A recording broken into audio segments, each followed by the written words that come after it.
Importante lembrar que Lula e Haddad herdaram o real em processo de valorização frente ao dólar.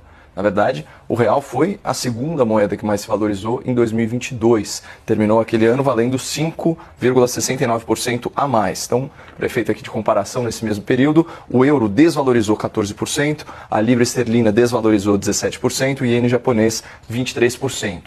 Lula e Haddad também herdaram um país com a economia crescendo 7,7% no último biênio e com as contas públicas no azul. Olha só essa manchete do portal G1 de janeiro de 23. Contas do governo federal têm superávit de 54 bilhões de reais em 2022, diz Tesouro Nacional. Portanto, o ponto de partida para o governo petista na economia era bastante confortável. Mas de lá para cá, a coisa está indo ladeira abaixo e em 2024 o real já é a sétima moeda que mais se desvalorizou no mundo. Perdeu 20% do seu valor em relação ao dólar. No meio do ano, o Lula da Silva se referiu aos críticos na imprensa como cretinos e fez a seguinte bravata: quem estiver apostando em derivativo vai perder dinheiro nesse país. As pessoas não podem ficar apostando no fortalecimento do dólar e no enfraquecimento do real. Vão quebrar a cara outra vez. E aí, claro, Lula foi efusivamente aplaudido pela claque de apedeutas e sicofantas antes de terminar da seguinte forma: eu não voltei a ser presidente para dar errado.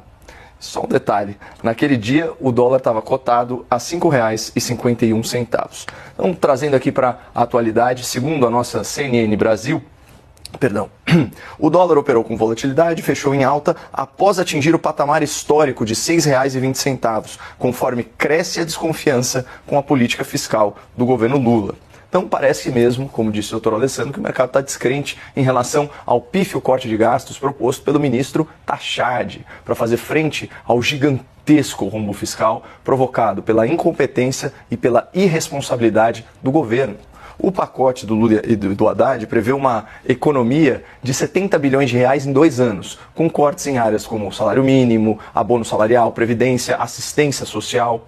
Segundo essa matéria aqui do G1, na área da educação, a estimativa é de um corte de 43 bilhões de reais ao longo de 5 anos, o que teria um impacto muito negativo na expansão do ensino em tempo integral. Ainda assim, é um esforço para tapar o sol com a peneira, porque só em 2023 o déficit primário do governo federal superou 230 bilhões de reais. Foi o segundo maior da história, também de acordo com o Tesouro.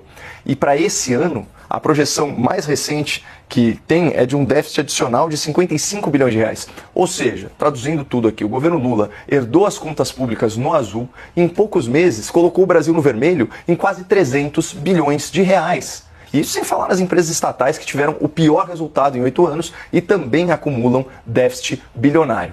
Daí, para tentar compensar todo esse endividamento que gera desvalorização da moeda, inflação e alta de juros, o ministro Tachad anunciou um corte de gastos muito tímido e Lula perdeu totalmente a confiança do mercado. Segundo a pesquisa Genial Quest desse mês, 90% do mercado reprova o governo Lula.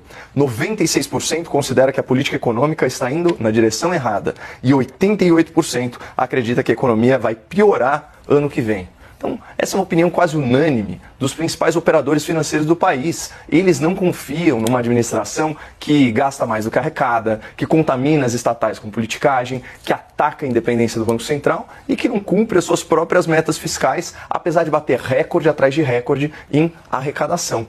Então, diante desse cenário de incerteza, o capital ele busca investimentos mais confiáveis, investimentos como o dólar e como o ouro.